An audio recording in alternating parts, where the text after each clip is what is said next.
Hey, what is up? Welcome back, Design Squad. And today I have another portfolio to review, but in a slightly different angle, because this portfolio is by a freelancer. He is looking for a new position, a new opportunity to join a design team. And so I'm gonna try to give him pointers of how he could improve a portfolio, or how he could highlight different bits which then showcase that, hey, he also can work within a team or multidiscipline team.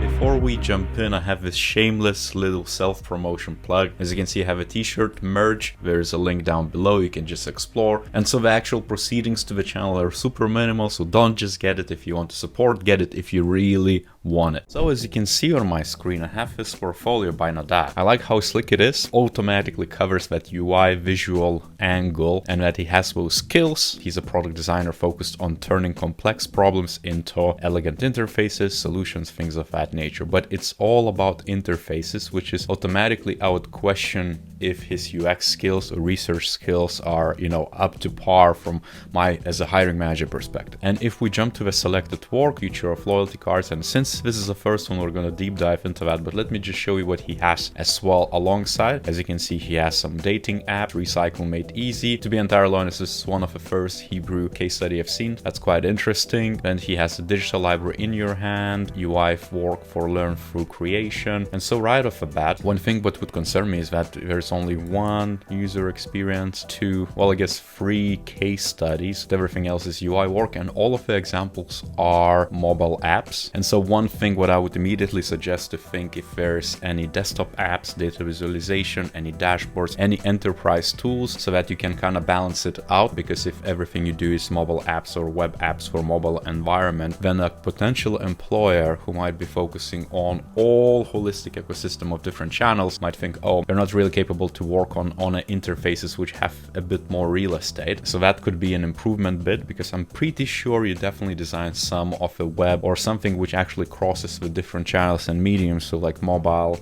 tablet and desktop, or maybe not even any digital, because the less digital you are, it just shows the flexibility and capability of doing much more holistic service design, not just like a digital product design. This is picky app, you obviously have good enough UI skills, I think everything looks clean. There's of course some improvements could be done, but that's, it again depends on the research you did. It's very simple introduction to it, so immediately you know what it is, what you did, a timeline, a few months. And one thing about the problem is that you're saying service providers and clients, which I mean you mean customers of those service providers. They surely have very different needs, goals, challenges, and their own problems. So I would definitely separate that. And I think you did that already here down below with the challenges, because you're talking about really the customer issues, I guess, you discovered, or what you heard from the business firsthand, and then try to research and see if that sticks.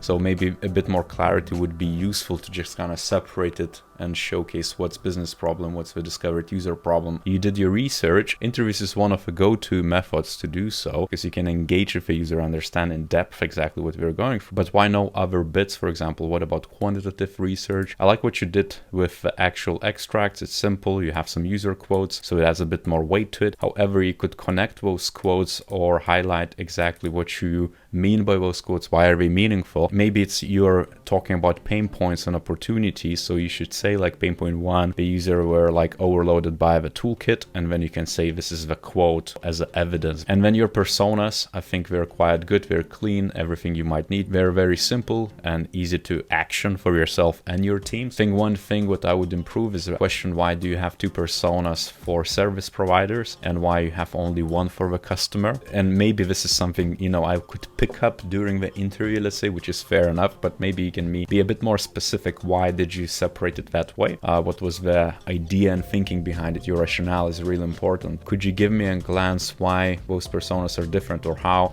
maybe you could add a tagline next to it? For example, one is more engaged, this one is disengaged, something like that. Some sort of behavior qualities, maybe that's what's different. Or is it that location? I don't know if even that adds any value to a persona if you list it, unless you're saying that they're so different and we need to consider location for our app.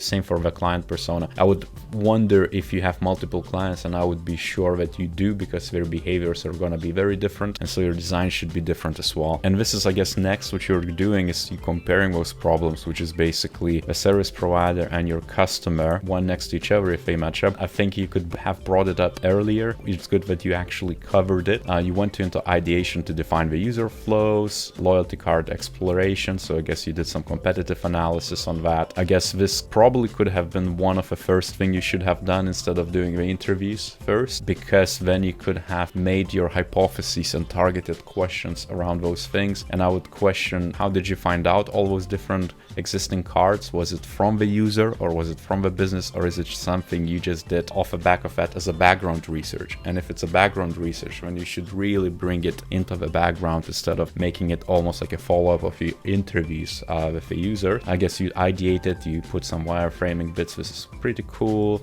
You considered all the different cases. You showcase how your prototype worked. Then you jump into branding, which is great, but it's also, does it really need that? Because you already display that in UI design, unless you really want to keep on doing branding. That's the point.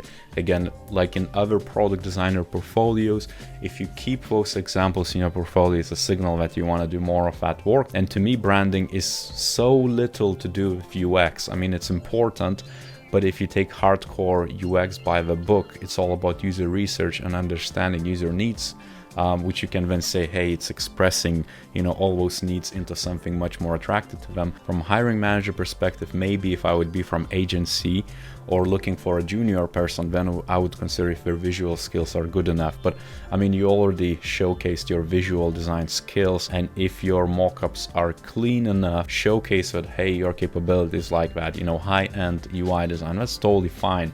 Then why would you need that branding capability? And when you describe your features, I like that you describe what value it brings to the customers.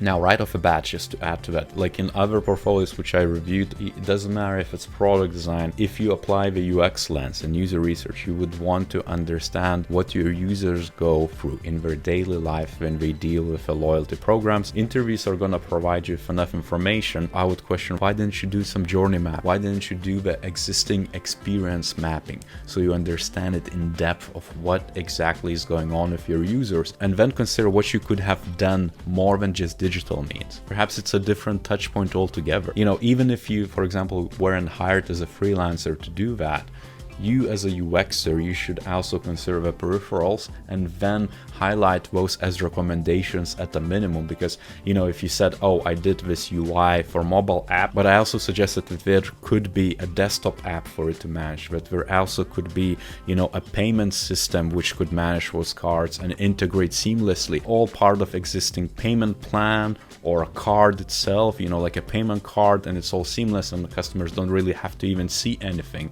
It just works for them that way. So there's a lot of things you could have considered of what's around it and suggested, and that would indicate deeper UX understanding. And then in the conclusion, you're showcasing some of the feedback you quoted out exactly for yourself as a designer. Well, this is important. I would flip this around and talk more about the outcomes for the user, outcomes for the business. Even if it's just estimated outcomes or potential outcomes, you could also talk about user testing, which I didn't find at all. So maybe this is something you could include in the next phase, because if you wanted to make it holistic and proper UX, you need to research it end to end. The research doesn't stop in the beginning, it continues, because you need to iterate, you need to test it on your users, you need to showcase that. And you had quite a few different bits about your considerations. For example, all these different, not to overload the user. I would think that this is your hypothesis to user test that UI, and you would take that and say, does this screen or those animations or those different bits, transitions, distract the user in anyhow?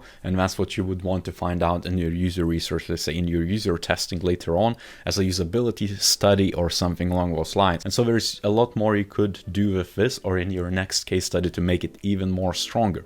But now the key bit is really, if you would want to be part of a team and you're saying that you want to join a more mature, maybe design organization, become part of a team, join a structure, I would probably extract some of that bit here as well. For example, you're saying that this is your responsibility as a sole freelance designer. Well, why don't you state who you worked with? Did you work with any product managers, with any project team or program managers? Did you work with an existing design team? Did you work with any other researcher, developers, engineers, data sciences? I would just list them all so it tells me if it's multidisciplinary team, or did we just hire you from a side and you did a lot of work, you know, separately and then brought it back to kind of like the bigger pool. Collaboration is key in any team environment and any organization you would join as a full-time permanent employee. So you would need to highlight that as well. Maybe you can showcase the workshops. If you've seen other UX case studies, people put, let's say, in progress type of photos, that would help as well because it shows collaboration. It's very superficial, of course,